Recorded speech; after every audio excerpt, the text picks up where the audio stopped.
Nação, seja muito bem-vindos mais uma vez aqui ao nosso canal Mundo Fla React, trazendo notícias diárias para vocês sobre o Flamengo. Então, se você é novo aqui no nosso canal e puder nos ajudar a trazer conteúdo diários para vocês sobre o Mengão, já deixa aquele like, se inscreva, ative o sino e também compartilhe aí, galera, nossos vídeos com os seus amigos. Agora vamos para mais um pacotão de notícias diárias do Flamengo. Cunha se apresentou, treinou normalmente, né? E a princípio pode ser que vá para o jogo hoje.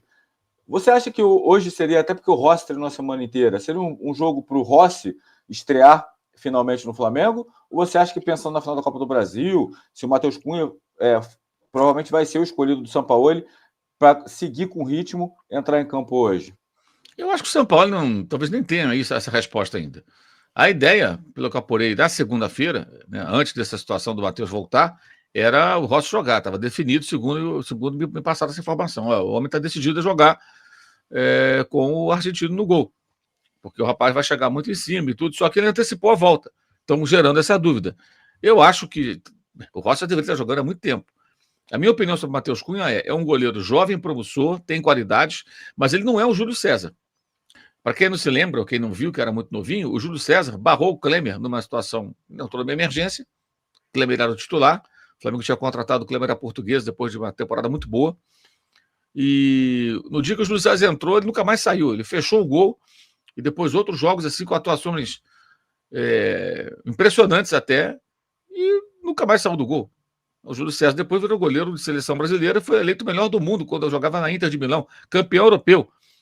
E sendo muito exigido. Quem tiver dúvida, pega aí no YouTube, aí dá uma pesquisadinha nas defesas do cara. O Júlio César foi um goleiro espetacular, dos melhores do planeta. Então, aquilo foi uma exceção. Não é toda hora que aparece. O Matheus Cunha, por enquanto, não se apresenta como goleiro desse altíssimo nível, bom goleiro, promissor, mas tem os seus problemas. Eu acho, inclusive, assim, que o Flamengo cometeu um erro, São Paulo, no caso, né? Não temos utilizado o argentino, porque eu tenho uma... É só um palpite, é só uma opinião, posso estar enganado. Não posso voltar no tempo e provar tese alguma, mas eu não creio que o Rossi cometesse os erros que cometeu o Matheus no jogo de Assunção contra o Olímpia. O primeiro gol ele não saiu, o segundo gol foi uma falha clamorosa, uma cabeçada fraca lá de fora, e o terceiro gol foi de uma ingenuidade. Foi eu que estava no estádio, o jogo estava meio morno, assim, a torcida apoiando muito, mas não estava naquele fervor. Aí sai o segundo gol, nessa falha clamorosa dele, a cabeçada lá de fora, a bola entrou no cantinho, ele pulou com delay, pulou atrasado. Aí, o estádio explodiu de novo, porque ali já estava nos pênaltis, um gol. E aí o torcedor do Olímpio pensou, cara, é a hora, vamos ganhar esse negócio e vamos classificar.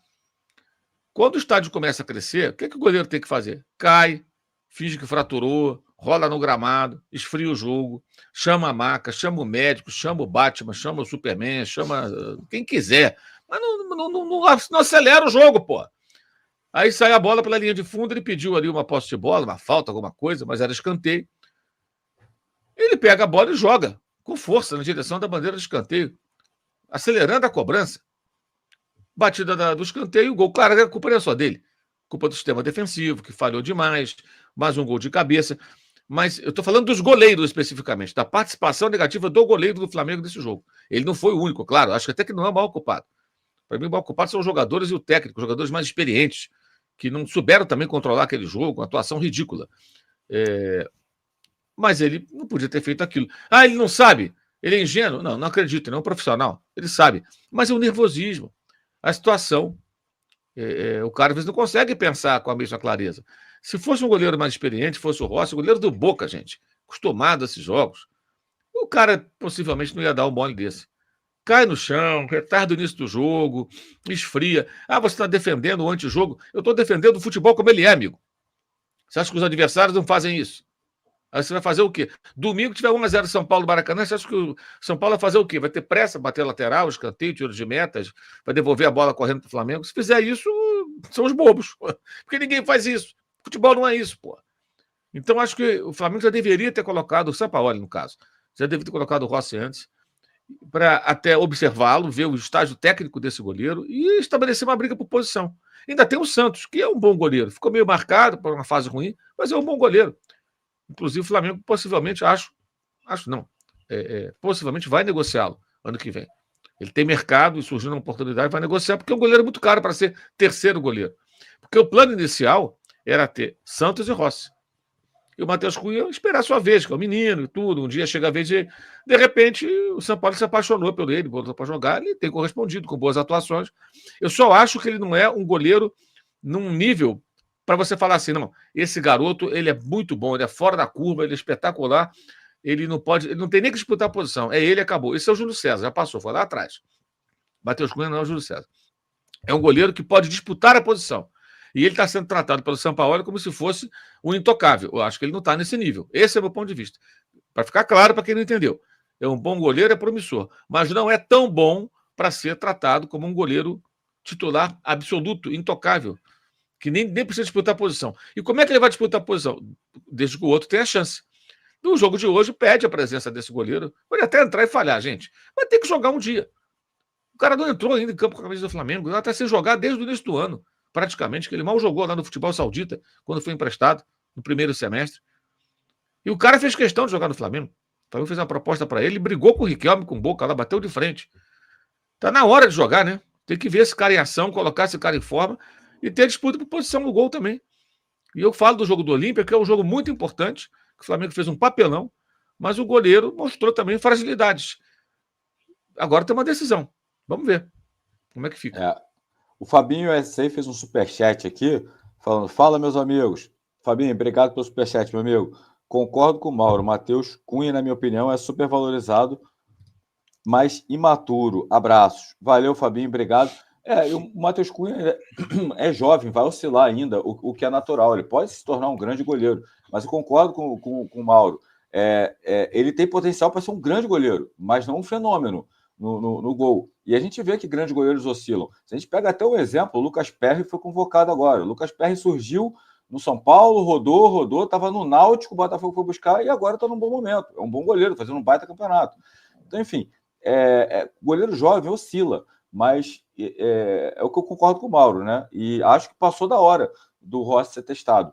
Não saberemos se será hoje, né? E em relação ao Santos, que o Mauro falou, vale lembrar, o Santos foi o goleiro campeão da Libertadores pelo Flamengo ano passado, foi muito bem, é um bom goleiro, viveu uma fase ruim, como alguns goleiros já viveram. A gente pode falar, por exemplo, o Cássio. Eu lembro de épocas de muita gente pedindo o Walter no gol do Corinthians ao invés do Cássio. Enfim, goleiros oscilam também. E acho que para o Santos, né, Mauro, não é nem só questão do Flamengo, porque eu acho que realmente você tem um goleiro caro, porque o Santos veio para ser titular. Você tem um goleiro caro para ser terceiro reserva. Se o reserva imediato já não joga, você imagina a terceira opção. Né? Tem que acontecer uma catástrofe quase para ele jogar. Né? E também para o Santos, né? Que é um goleiro que foi campeão da Libertadores, campeão da Sul-Americana e da Copa do Brasil com o Atlético Paranaense. Seleção olímpica. Campeão olímpico. Exato, campeão olímpico. Provavelmente também para ele seja melhor uma saída, né? Assim, a tendência é que ele saia. Vai depender muito do mercado, claro, né? Aparecer uma boa proposta, o Flamengo não vai fazer nenhuma força ficar com ele por conta do cenário que se apresentou agora, né? Para o Flamengo, a surpresa é o Matheus Cunha ter subido de nível a esse ponto, de virar titular. A ideia era ter Santos e Rossi, dois goleiros experientes e um garoto ali como terceira opção. Tem uma mensagem aqui do Eduardo, ele fala, não sei se vocês repararam, mas o Diniz colocou, no caso do Fluminense, quando foi até o Paraguai pegar o Olímpia, Cano e Samuel Xavier em todos os canteiros colados nas traves contra o Olímpia. Matheus ainda é muito cru. Eduardo, independentemente disso, o Fluminense só não tomou gol de cabeça no primeiro tempo, não estava 0-0, por causa do Fábio. O Fábio fez duas defesas, uma delas espetacular, uma cabeçada de perto, a bola no canto, o cara de 42 anos se esticou todo e deu um tapa na criança e mandou a bola para fora. Se o Olímpia faz 1-0 do Fluminense ali no começo do jogo, meu amigo, eu não sei o que ia acontecer, não. Porque o Flamengo. Mas o Fluminense foi com uma vantagem de 2 gols. O Flamengo também. Porque fez o segundo gol com 6 minutos. Detalhe: o que é melhor? Não vale gol fora, né? Você fazer o segundo gol no Maracanã na ida ou no começo do jogo lá? Melhor fazer no começo do jogo lá. Por incrível que pareça, porque você pega o adversário de surpresa. O cara se mobiliza para o seguinte: eu tenho que vencer por qualquer placar para ir para os pênaltis, por 2 para me classificar. Com 6 minutos eu tomo outro gol, falo, putz, cara, me preparei para uma situação, agora a montanha ficou mais alta. Eu vou ter que escalar essa montanha, ela subiu, que diabo aconteceu? Ela ficou mais alta. Ninguém espera tomar um gol com 6 minutos, né? Tendo que vencer em casa. Então, psicologicamente, foi até melhor o que o Flamengo fez ao ampliar no começo do segundo tempo. Estou falando da maneira como chegou aos 2-0, gente, não do conjunto da obra. Claro que o Fluminense venceu, foi muito melhor para o Fluminense. Mas era um momento totalmente favorável. Não demorou, tomou o primeiro gol, ou seja, a vantagem ampliada se desfez, né? E depois os outros gols que vieram. Mas o Fluminense também permitiu cabeçadas, chutes de dentro da área no segundo tempo. O Olímpia ameaçou o Fluminense. Agora, quando foi no gol, o goleiro respondeu, fez a diferença. O goleiro do Flamengo, infelizmente, não fez a diferença. Ah, vocês estão até hoje falando desse jogo. Gente, grandes derrotas deixam grandes lições. Se você esquece as grandes derrotas, você não aprende com as grandes lições. Na vida é assim.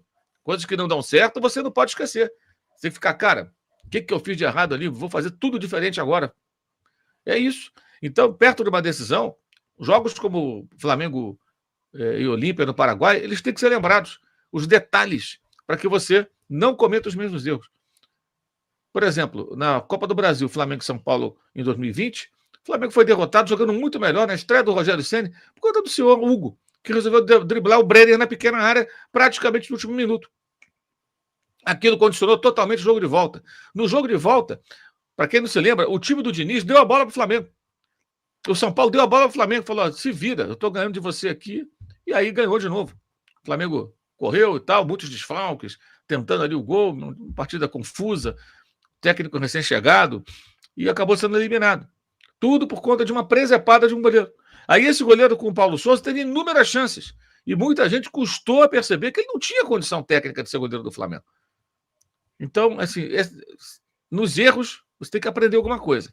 E eu acho que o Flamengo teve aí boas lições que eu não sei se aprendeu. E o gol, o Flamengo tem que botar o Rossi para jogar para ver como é que tá esse cara. Se o Matheus Cunha se provar melhor que ele no dia a dia, vai jogar o Matheus, não tem problema. Mas o cara tem que ser observado. Né? Exatamente, eu concordo muito. E aí vou pedir, Mauro, para a produção botar aí uma arte que a gente fez aqui da Action Live, daqui a pouquinho sobre a provável escalação do Flamengo para a gente falar sobre. Antes, eu só ver aqui, porque tem 3 superchats. O Claudio Mir Neto falou, será que não está rapidinho a provável escalação do Flamengo aí para hoje? Né? Para a gente debater, Mauro, porque o Flamengo hoje não tem o Bruno Henrique e também não tem o Felipe Luiz. Perdão, não tem o Ayrton Lucas. O Felipe Luiz seria o substituto natural do Ayrton Lucas, só que também sofreu uma lesão e também não joga hoje e dificilmente vai se recuperar para a final da Copa do Brasil. Então o Flamengo não tem um lateral esquerdo ali, né? Teria que buscar no sub-20. O próprio Marcos Paulo, que era o lateral titular do sub-20, voltou de uma lesão também de muito tempo parado, voltou a treinar no sub-20 essa semana também, né? Então o São Paulo provavelmente vai ter que improvisar ali. Então o provável Flamengo de hoje teria Matheus Cunha, Wesley, Fabrício Bruno, Davi Luiz e Léo Pereira. Léo Pereira fazendo as vias de terceiro zagueiro em alguns momentos e às vezes um lateral em outros momentos. O Alan, o Gerson e o Everton Ribeiro. O Cebolinha, que jogaria no ataque e algumas vezes também faria composição ali como um ala pela esquerda. E a dupla, né? A volta da dupla Gabigol e Pedro, que fez muito sucesso no segundo semestre do ano passado, Mauro. Acho que não tem como fugir muito disso aí, né? Tem a ausência do o Vitor Hugo, que pode entrar, o Rossi, que talvez possa entrar, tem uma dúvida no gol, mas não deve fugir muito disso aí, né, o Mauro? O Léo fazendo ali um lado esquerdo mais defensivo com Cebolinha, né? Eu acho que é mais a lógica quando você não tem 2 laterais, né? Ele poderia colocar o Léo Pereira na lateral esquerda também, formar uma linha de 4, né? Poderia ter o Wesley, Davi Luiz com o Fabrício Bruno na zaga e o Léo Pereira lateral. Ele poderia simplificar, sem mudar o sistema, jogar com linha de 4 com o Léo Pereira lateral. Teria essa solução. Não sabemos também, né? Tudo isso aí são prévias, é uma coisa ainda não confirmada, a gente tem que ver na hora H. O que eu acho que pode ser, estava conversando até ontem sobre isso, é uma situação de ele colocar o Cebolinha em campo nesse jogo, justamente para emular o que vai fazer no domingo. E no domingo ele pode ter Gabigol, Pedro e Bruno Henrique. Será? É possível, porque ele não tem Arrascaeta. Com a Arrascaeta é difícil ter os 3. Sem o Arrascaeta, dá para imaginar os 3. O Bruno Henrique o Pedro, e o Gabigol jogando pelos lados, o Pedro no comando do ataque e um meio campo mais forte. Com Alan, com Gerson e com Vitor Hugo ou com Thiago Maia. De repente, Thiago Maia, Alan, Gerson, 2 caras que marcam forte, o Gerson um pouco mais solto, os 2 jogadores pelos lados, o Bruno Henrique e o Gabigol, tem que recompor, tem que trabalhar sem bola, né? O Bruno Henrique faz isso bastante, até mais do que o Gabriel, e o Pedro no comando do ataque, porque o Flamengo joga em casa. O Flamengo vai tentar amassar o São Paulo. O Flamengo vai tentar jogar em cima do São Paulo. E é o jogo para o Flamengo tentar ganhar a Copa do Brasil, como fazendo já a vantagem. Esse é o jogo que o Flamengo tem que agredir. O Flamengo vai ter que pressionar a saída de bola, o Flamengo tem que causar desconforto, o Flamengo tem que tirar proveito que o São Paulo é um time muito frágil fora de casa. Não ganhou nenhum jogo como visitante no Brasileiro. Recentemente perdeu até para o América, que é o Lanterna, que tinha 10 homens em campo quando fez o gol da vitória lá em Belo Horizonte. Então, ele pode estar pensando justamente nisso. Cebolinha fazer o papel do Bruno Henrique para os jogos de domingo. Eu acho que por aí. É só um palpite, mas eu acho que passa por aí. Então pode ser isso aí, ó, uma linha de 4, quando eu Pereira fazendo lateral esquerda, ele pode ter um ensaio do que vai ser no domingo. Eu até vinha dizendo, pensando numa troca por simples, jogar o Gabigol no lugar do Bruno Henrique, não jogar o Cebolinha, poderia criar um problema para ele. Que aí, se o Gabigol joga bem e faz um gol, quem joga, Pedro ou Gabigol? Eu acho que o Pedro não tem que entrar em discussão. O Pedro tem que jogar domingo, independentemente do que ele faça logo mais. O time melhorou com ele merece uma oportunidade, é um homem de área, o Flamengo tem que ganhar o jogo, o Pedro tem que estar em campo. O Gabriel, pode ser, desde que ele trabalhe muito sem bola, que ele colabore, que ele volte para marcar, que ele feche os espaços pelo seu setor, que ele acompanhe um lateral que vai cair por ali, pode ser o Wellington, pode ser, não tem problema. Então eu imagino que ele possa estar pensando isso, sabe? O Cebolinha joga hoje e faz mais ou menos o papel que o Bruno Henrique vai ter que fazer no domingo. Ele pode estar ensaiando isso. E no domingo ele tem o Ayrton Lucas de volta.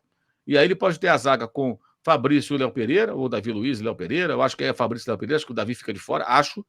E o Ayrton voltando à lateral esquerda, o Cebolinha voltando para o banco, entrando no Bruno Henrique, e o meio-campo ele pode montar como ele achar melhor. Ele pode montar um meio-campo mais Pulgar pegador. De volta também, né? E tem o Pulgar de volta. Esqueci do Pulgar. Ele pode ter um meio-campo com o Pulgar, com o Alan ou o Thiago Maia e o Gerson. Então, pode ser um meio-campo interessante, um time bem agressivo, e ele pode estar pensando nisso. Tudo depende da participação desses jogadores sem bola. Vou repetir, com o Arrascaeta em campo, é muito difícil imaginar o Arrasca, o Gerson, o Arrasca, o Gabriel, o Pedro e o Bruno Henrique. É bem complicado. Dá para jogar? Dá, em algumas situações do jogo. Mas começar assim é complicado. Agora, sem o Arrascaeta, dá para imaginar o Gabriel, o Bruno Henrique e o Pedro, sim. Luiz Fernando de Jesus, a imprensa paulista diz que o São Paulo já é campeão. É mesmo? Mas quem falou isso? Porque a imprensa paulista, você quer dizer os veículos de comunicação lá de São Paulo, são muitos jornalistas. Quem falou? Você tem especificamente aí um nome? Alguém falou o São Paulo já é campeão? E por que eu estou te perguntando isso, Luiz Fernando? Porque eu não ouvi e nem vi isso. Sinceramente, eu não vi. Eu ouvi muitos comentários sobre o Dorival.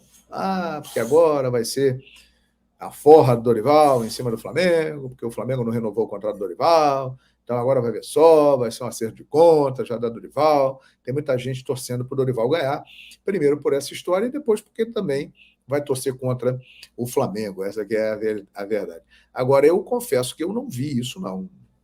Não acompanhei ninguém falando isso, que o São Paulo já é campeão.